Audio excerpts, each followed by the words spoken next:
Today we're going to learn about systems of equations and what kinds of solutions there are to systems of equations. And we're also going to learn how to solve system equations by graphing or using the graphing calculator.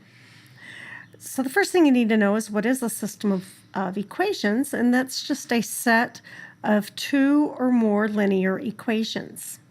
So what I want you to do is I want you to create your own system of equations. So you're just going to write two equations, and that will be your very first system of equations. So go ahead and pause your video, write the definition, and then create your own system, and then start it back up for an explanation.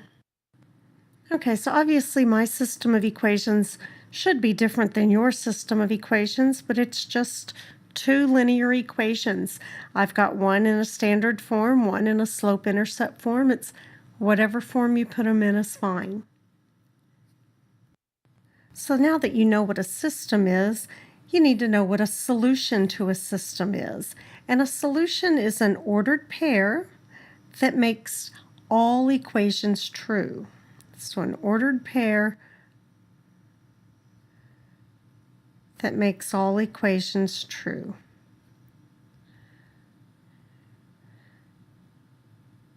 So first thing we're going to do is we're going to look at number one, and we're going to prove that this ordered pair, 2, 5, is a solution for the following system. So to prove this, we're going to substitute or plug in 2 for x and 5 for y in both equations and verify that they're true.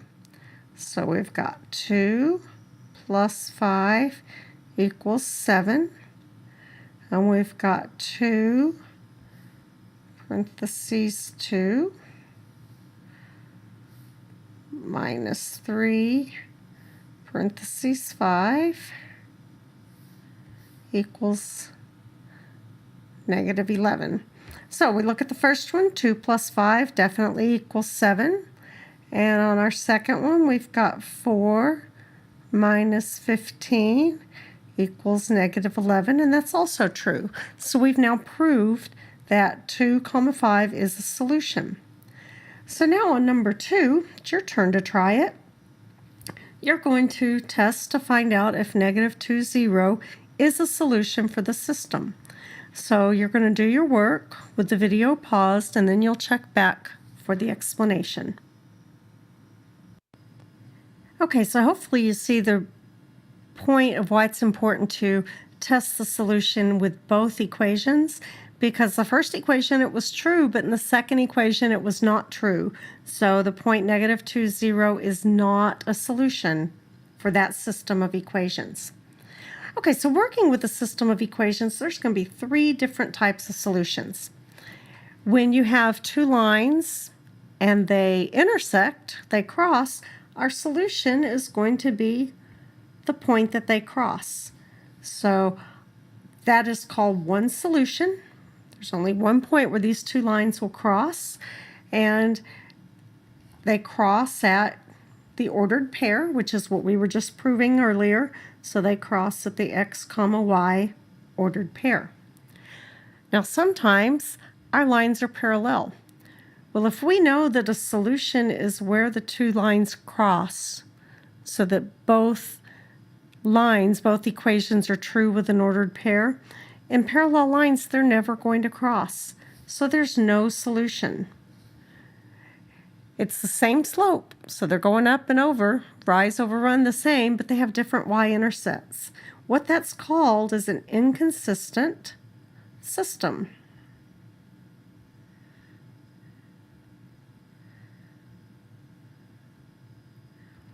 And then the last option we have is called infinitely many solutions.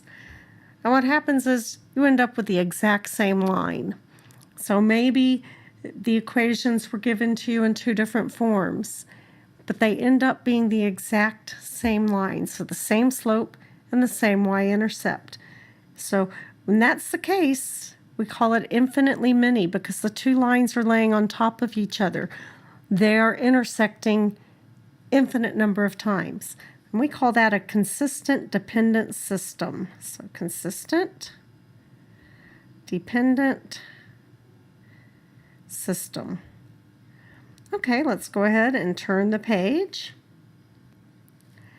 And now we're actually going to use the graph to solve our system of linear equations and check our solution. So according to our graph, our solution is going to be right here at the intersection, and that point is -1, -3. So -1, -3. And now we're just going to check it, verify that we've got the right one. So what we already learned to check it is we just plug them in. So we've got -1 minus 2 times -3 equals 5. That's our first one. And we've got 2 times -1 plus -3 equals -5. And then we're just going to check.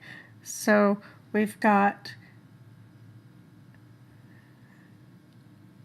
-1 plus 6 equals 5, and that one's true. And we've got -2 minus 3 equals -5, and that one's true. So we have found our solution and checked to make sure it's true. Now, one of the 3 ways to solve a system of equations is by graphing. As you can see from the example we just did, if it's graphed, you can see the intersection, you have your solution. So when you're given 2 lines, particularly if you're given 2 lines already in slope-intercept form, easiest thing to do is to graph them and see where they intersect. So in order to graph a line, from what we've already done last year and this year, you're going to need to find the slope and the y-intercept. So we're going to go ahead and just start with number 4.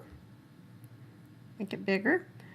Okay, so on number 4, we're going to start with the first one. And our first slope is -1. And our y-intercept is 3. So we're going to go ahead and start there. So we're going to start with a y-intercept of 3. And we're going to go down 1 over 1, down 1 over 1, down 1 over 1. We'll go backwards some. Okay, so we got our first line. I'm going to go ahead and connect my dots. Okay, in my second equation, I have a slope of 1 and a y-intercept of 5. So this one's going to start on the 5. And it's going to go up 1 over 1, which I ran out of graph very quickly, but I can go down 1 and backwards 1, and very quickly we just ran into our intersection. So I'm going to connect my points.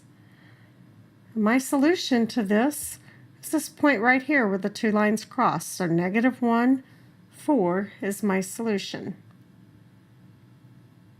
And that's the way to solve these by graphing.